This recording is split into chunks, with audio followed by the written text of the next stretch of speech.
अस्सलामु अलैकुम वरहमतुल्लाहि वबरकातुहू। तिब्बे नबवी से इलाज, अल्सर का इलाज।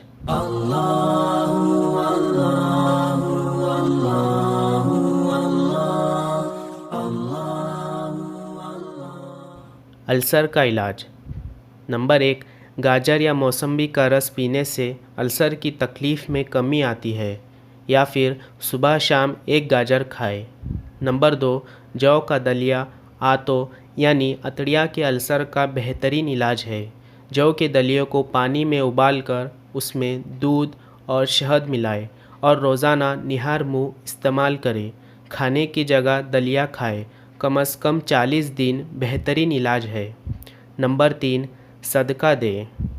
नंबर 4, नमाज की पाबंदी करें और हर नमाज के बाद अपने लिए दुआ मांगें। नंबर 5, गरम मसाले कम से कम खाएं, ना खाएं तो बेहतर है।